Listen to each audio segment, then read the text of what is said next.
From the Kiss 92.5 studios in Toronto, Canada. Are you ready? Ladies and gentlemen. This is Roz and Mocha. It's Roz and Mocha. What's going on? Hey guys, this is Bruno Mars. This is Selena Gomez. The Chainsmokers. Lady Gaga. Calvin Harris. Alessia Cara. This is Ed Sheeran. You're listening to my boys Roz and Mocha. Roz and Mocha. My boys Roz and Mocha. The Roz and Mocha Show. Between Roz and Mocha, who is your favorite? Roz. Mocha. Roz. Mocha. You guys are so funny, man. Congratulations, Lisa! Wow! You just won $1,000.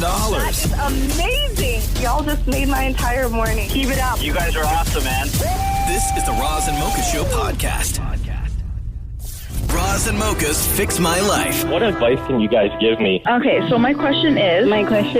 Got a problem you can't fix? Roz and Mocha got Hey, you. Jess. Hi, How are you? It's Roz and Mocha. I'm good. Hi. Okay, so Jess is in Australia. Crikey. Welcome to the Roz and Mocha Show. Mate, you. why are you here today? And it's not for the shrimp on the barbie.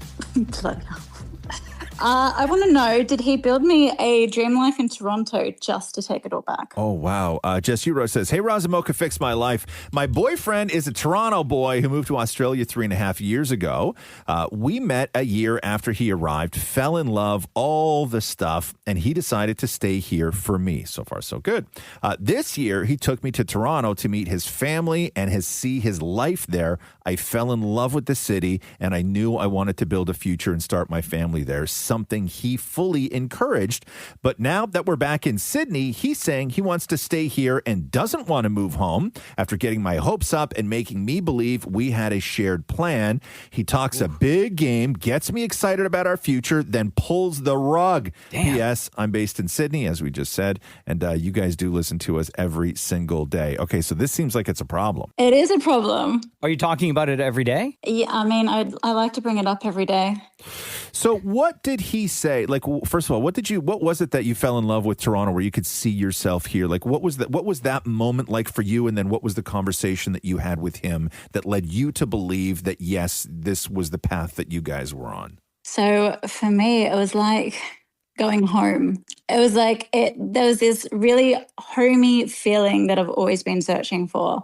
And not only was the food amazing and the architecture and just the vibe, but because his family was there, there was that really warm connection with the place. And I've moved like 33 times in my life. So this was one place that I found I really had a connection to.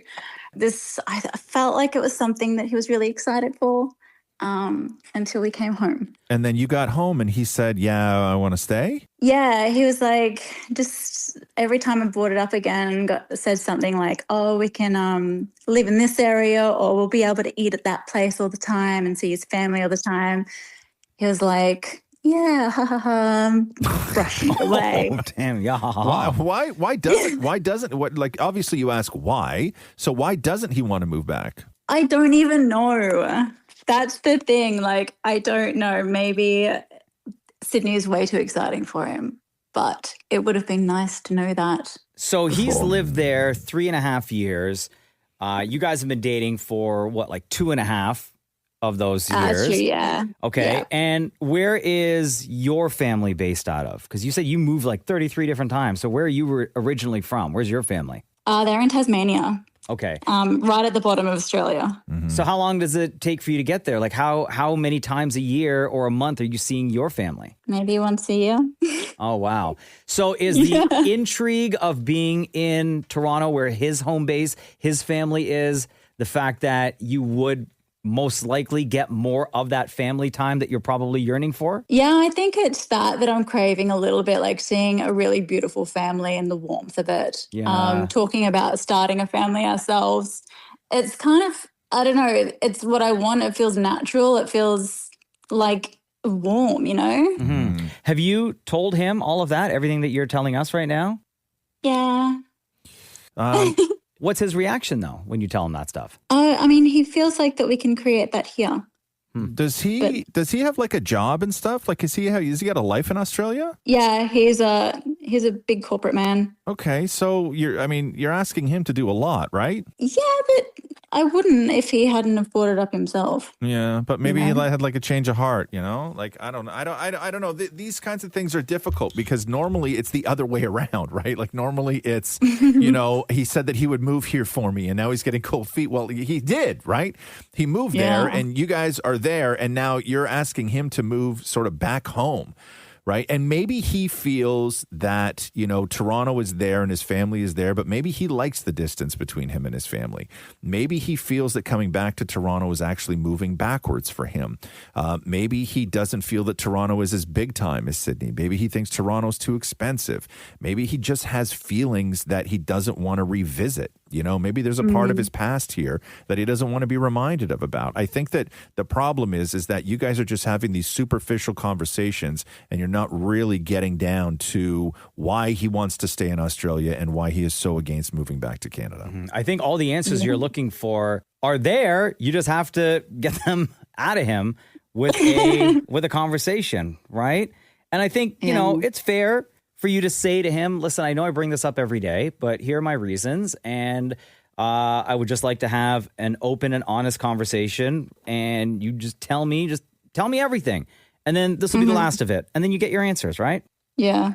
And maybe, and who knows, maybe there's some sort of a compromise, or maybe there's, you guys like, you know, say like every year you'll go and visit Toronto and it'll be for, I don't know, like 3 weeks or so. So you could still see the city that you enjoy and still see the people that you want to be around and fulfill that yearning that you have right now. Yeah. It's not really the same though. It's not like starting a family and living in that lifestyle, you know? Yeah. It's very different. It is. I just think you need to have a conversation because you're having you feel terrible because you started building this life in your head, right? And I'm sure he was building that life in his head before he moved to Australia. And now you're together and seemingly like the relationship is decent. You guys are in love, everything else. And you know, you started doing this thing and now he doesn't want to do it with you and you're kind of crushed about it and feel like he rug pulled you. But you're just not talking about anything. Like you haven't got to the bottom of why yet. It's just a no. And then it's kind of this superficial, you know, my feelings are hurt. Well, I'm sorry about that. But you're not getting to the bottom of anything. Wow. Right? You guys really are wise. Right. And then go watch an episode of Kath and Kim and feel better about yourself. Oh my God, we don't watch that. I do. I watched 2 episodes yesterday. It's awful. Jess in Australia, thank you for making time for us on the Roz Mocha Show. Hope we helped you with Fix My Life. It was great having a yarn with you. Do people say that out there? Having a yarn? That means like to talk. No, we don't. You don't say have a yarn? Chinwag. We had a chinwag. Yeah. A chinwag? Chinwag, yeah. Oh. Well, it was great having a chinwag with you. Thank you so much. Right. I'd blend in like no problem out there in the streets of Australia. Oh, you would. Love you. Bye. Thank you. Bye. Bye-bye. Roz and Mocha's Fix My Life. What advice can you guys give me? Okay, so my question is, Got a problem you can't fix. Roz and Mocha got you. How are you, okay? I'm good, how are you? Good. If you're so good, why are you on FML today? I'm wondering if love can survive a contract clause. Okay, you wrote this. Hey, Roz and Mocha, Fix My Life. I work in TV and film and have been in a relationship with talent for about a year. Early on, I found out that he has a clause in his contract that forbids public relationships to protect his image. He wasn't honest about it at first, and since then, we've kept things private. I love him. We connect deeply, especially since we work in the same industry, but his contract is up soon and everything feels uncertain. I've been honest about how much the secrecy and occasional dishonesty hurt, and I feel like my life is on hold while we wait to see what happens. He recently asked if I'd consider marrying him, but I told him we need to clarify first. We need clarity first. I don't know how to make him truly understand how much that matters. I also worry that once his agency finds out, things could blow up fast. He's been incredibly supportive through tough times. He helped get me off antidepressants, so I'm torn. I just don't know what to do next. Is he is this an American actor, South Asian actor? Asian, actually. Asian. Okay, cool. So that, because these things don't happen a lot in like North American contracts. They're very big in Bollywood contracts. They're very big in Asian contracts. I didn't even know that. Yeah, and because they're very it's almost like pro wrestling, where that you have to maintain the brand image 24/7, right? Yeah. So it sounds like you've been having all the important conversations. The one question I have, though, is you mentioned in your note to us about the occasional dishonesty. What does that mean? Is it just about not being able to go public with your relationship, or are there other things that have happened? No, so there have been other things that have happened. So to give you an idea, Roz is right. So in their contracts, they have a very carefully crafted brand image to the point where, so to give you an idea, he's from Korea, South Korea. So everything about his life is very carefully crafted. And an example, in Korea, it's very common for a blood type to match your personality. His agency goes as far as to lie about his blood type. Wow. And other stuff like they paint this image to their fan base that he grew up with pets. The man's never had a pet in his life, ever. Does his family know that the two of y'all are dating? His dad knows, his brother knows. His parents are incredibly traditional, so the only one that doesn't know is his mom. And what about his friends? His closer friends know, yes. I knew somebody who knew very well an actor years ago, another Asian actor who had this same sort of clause. And it was explained to me, because I thought it was crazy when I first heard it. And then they explained that, it's all image, all image, all image. Yeah. But the guy who had that contract loved it. Really? He had 3 girlfriends. Oh. Nobody would ever find out. They loved it. Yo, Kay, you don't think you're like one of... No, insert number here. Okay. No, but I'll tell you the other thing too about some guys, right? Is there is a very kind of secret love is great love, like and because oftentimes it's only the very beginning of a relationship when you and your partner are keeping it quiet, and that moment where you're keeping it quiet, sometimes it's a couple weeks, sometimes maybe a month before you go public, before you put something on Insta, before you tell your friends, before you tell your family. When it's just the two of you, that's a really, really sort of like very special and romantic kind of dynamic, right? And when you are forced to live that life for as long as you guys have in that secret, you're in that bubble. And the idea of taking this outside the bubble, he may not feel that it will survive outside the bubble, that you guys are at your best because it is a secret. Right? But as soon as you get outside of that bubble, it changes everything. And then what happens with the next project he's working on? Yeah, that's fair.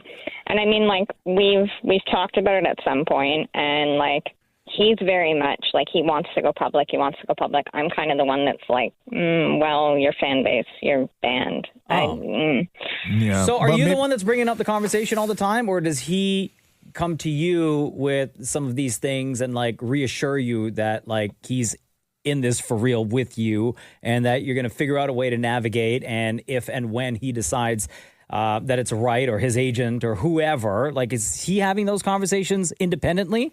Yeah. Oh, okay. Are you Korean? No, I'm not. I'm Caucasian. So if this goes public, so there's a cultural thing there too. This is not going to go well for you if this goes public. Oh, I know. I absolutely know that. Can love survive a contract clause? I mean, obviously, yes, but I think that the only way it does is that if you guys are both 100% on the same page. And right now, there seems to be a whole lot of uncertainty.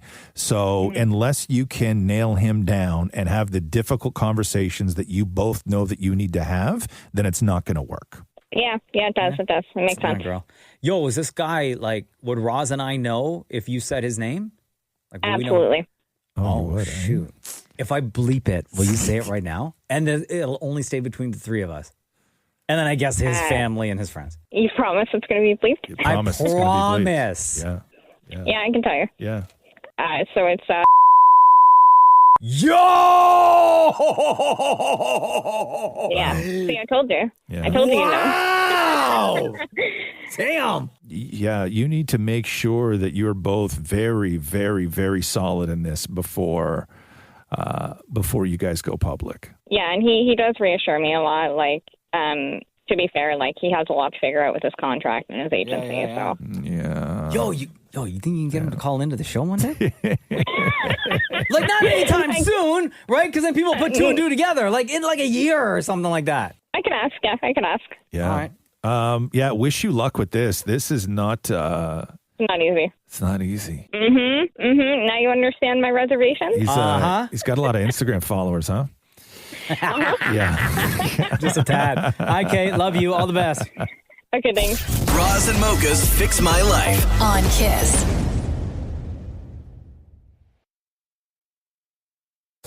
Roz and Mocha's Fix My Life. What advice can you guys give me? Okay, so my question is... Got a problem you can't fix? Roz and Mocha got you. Justin, welcome to Roz and Mocha's Fix My Life. Why are you here? I'm here because I have a girlfriend and I don't know if I should stay with her because she's pregnant. Oh, okay. Justin, you wrote us this. Hey, Roz and Mocha, Fix My Life. I've been dating this girl for over 3 years. About a year ago, something tragic happened. There was a death in her family, and she didn't know how to cope. She asked me for some space, and I said, of course, take all the time you need. Fast forward a year, I hadn't heard from her at all. So 2 days ago, I finally messaged her just to check in and see how she was doing. A day later, I found out that she's 2 months pregnant. Oh, with someone else's baby. Oh! I'm heartbroken. I still love her and her kids, but finding out she's having another man's child really hurts. I don't know what to do. Should I accept it and try to stay with her, or is it time to move on? During this time that you guys were on your, I guess, quote unquote, break, was it a break, or like were you still a couple and just decided to be apart? Like, were you still seeing each other occasionally, or what? I was still in contact with her kids just to keep at least a tab of knowing, okay, she's okay, or if she's fine, or if anything were to happen. Mm-hmm. And what happened was she had a mental breakdown. No. But were you guys still dating, or the Yes, relationship we were was still off? Dating. No, we were still dating. But you didn't talk to her. No, I didn't want to bother her in any way. I let her, take her space, take what she needed. Yeah. And I still messaged her kids every week just to check up on them, just to see how they're doing. And she has how many kids? She has 2 kids. And they're not yours either? Nope. They're not. Okay. So during that time, was she ever reaching out to you, or were you the one that was always reaching out to her? It was me always reaching out to her. Do you think that she would have told you that she was pregnant had you not reached out to her? Honestly, I don't think she would have. Okay, then Justin, guess what, buddy? It's over. Mm-hmm. Time to move on. And it was over the day she said she needed space. Uh-huh. I figured as because much. you were the one that was trying to keep the communication open, and she never was, bro. Yeah. So now, unfortunately, you have to go through the process of knowing that the breakup happened. That she is no longer your girlfriend, or she hasn't been your girlfriend since she left. And do you know whether the guy who's going to be the father wants to be a part of the kid's life? No, what she told me was that he has no intention of wanting to be in their lives at all. Oh, well, isn't that convenient? But could that also be a lie that she's telling you? Well, it could be. That could be a possibility. Honestly, I have no idea, but... Okay. And if she doesn't want to be with you, bro, who knows what she's going to say, right? So, Justin, we could continue this conversation and go through a bunch of hypotheticals and what ifs and, hey, maybe if you did this or none of that matters because I don't think that that's constructive to the conversation at all. Mm-hmm. The reality is it is 100% time for you to move on, and that also means moving on from her other kids that you're texting with. No, that's the hard part, right? Because I've grown a bond with them in a sense, and it's kind of hard just to drop that. How long were you guys dating? We were dating for 3 years, Yeah. and the year that just passed, so from 2024 till just recently, I gave her space and everything. Okay, so you need to move on. Mm-hmm. That's it. This is tough, right? But that's not your family. That's true. Those are hard words to hear, man. And you feel obligated and you feel like you're letting people down because you were there for people, but that's not your family. And, you were with a woman who said she needed space. In that space, she never once reached out to you. During that time away from you, she got pregnant with somebody else's kid. This is not the time for you to walk back in and try and be some kind of hero. Yeah, you do have a point there. Plain and simple. Yeah, no, I know it is. I know it is, dude. And it sucks. And you're going to go through all the emotions now. And it friggin' sucks. But she don't want to be with you. Yeah, no, I hear you guys now. I hear it. You got to stop reaching, and you got to stop reaching out to her. And you got to stop reaching out to her kids, as Ross said. The hard part, Justin, is going to happen when she, in a few months, is maybe alone and starts second guessing herself and feeling guilt and reaches out to you because she needs help. Reaches out to you because you're the one that was always there. Reaches out to you because she knows you'll show up. And the hard part of all of this is at that time when you got to say no. Yeah, no, I hear what you're saying. I have to just buckle down and say no. Yeah, you got to move on with your life. It's hard to hear the truth, but it's the truth. Sorry, Justin. All right, thanks, guys. All right, buddy. You take care of yourself, bro. okay? All right, bye. Later. Roz and Mocha's Fix My Life. On Kiss.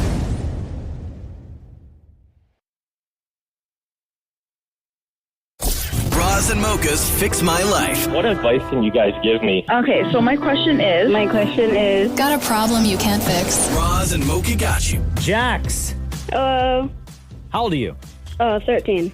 13? What are you doing on FML? How do I say no without getting in trouble? Oh, how do I say no? Jax Euro says, hey, Roz and Mocha, fix my life. I have a 12-year-old cousin who's still pretty childish. I don't want to be rude, but she always tries to drag me into playing kids' games, and I really don't want to. The problem is, if I say no, she gets upset, and then my parents get mad at me. What kind of games is your 12-year-old cousin trying to get you to play? So, there's like where you pick up a stick and like you learn magic spells with it. Uh-huh. Okay. Harry Potter style, yeah. Yeah. Yeah. Yeah. And what else? There's what else? I can't remember a lot. Okay. Now, you just zone out. You're so bored. How often are you seeing your 12-year-old cousin? I'd say maybe 20 times a year. Okay. And like that. and before this, you guys always played and you always got along? Yes. Yeah. Okay, cool. And so now you've sort of like outgrown some of those more childish things that your cousin is still into, right? Yeah. Yeah. What are some of the things that you're into? Yeah. I'm into more Manhunt, if you know. Yeah. What's that? Oh, video game? No. Like playing outside. Oh, okay. It's like it's like hide and seek. Okay. Right? I'm into hide and seek as well. Yeah. I would say cooking. Yeah. Oh, that's and nice. like a campfire. Yeah. Okay. And just talking. Okay. Have you ever, when you get together with your cousin, have you guys ever done things that you enjoy doing? Like some of those things that you mentioned? You know, played Manhunt, let's say. Yes. Yeah. Oh, okay. Okay. And then so when you say that you don't want to play with your cousin, then your parents come down on you, right? Yeah. Yeah. Okay, cool. So I think that this window that you guys are in right now, where you're a little bit more advanced, she's a little bit, you know, I don't want to say immature, but she still kind of likes kid things. That window is not going to last very long. Mm-hmm. You guys will even out again. Okay. There's only a year between you and you will even out again. Trust me on this. Right. I think that just in the meantime, if you like, do you want to be friends with your cousin? Like, do you enjoy spending time with your cousin? Yes. Yeah. Oh, okay. Okay. Then I think maybe you just got to kind of wait this one through. That's part of it, right? That's part of growing up, is that when you grow up a little faster than somebody else who's in your life, and that doesn't mean that you cut ties, or it doesn't mean that you never want to play, because you will even out again, and you will even out again very soon. But I would say to your parents, hey, listen, I don't always want to say no, but there's just some stuff that I don't want to play because I don't enjoy it. And I think that if my heart's not into playing it, then it's not going to be worth it, because I don't want to make her upset, right? I don't want to phone something in, and I don't want to say to her constantly, I don't want to do that. So maybe go to your parents and say, what's your advice for me on to get when we see each other? What's your advice on how to, maybe suggest doing something that we will both enjoy, as opposed to me just being dragged in, so I don't have to say no all the time, and then you guys don't get mad at me. Okay. Is that a combo you think you could have with your folks? Yeah. Yeah. Or, Jax, I don't know, is there a compromise? Like maybe you suggest to your cousin, like after you play, Harry Potter spells, it's like, okay, we'll do a little bit of Harry Potter spells, but then also we're going to do this one thing that I enjoy doing, right? You share interests. Okay. Right? Yeah. That might work. Yeah. Or grab the little wand and then make a spell where she disappears until she's 13. I think the one you're looking for is Despirioso. Despirioso. Did you know? So you would have known that. Had you played the spell game, you would have known all this stuff. Yeah. Yeah. Hope that helped, Jax. Thanks for joining us on FML. Yep. Bye. See you, Right buddy. on. Thanks for listening to the Roz and Mocha Show podcast. Catch the guys live Weekday mornings from 6 to 10. on Kiss 92.5 Kiss925.com. or download the Seeker app.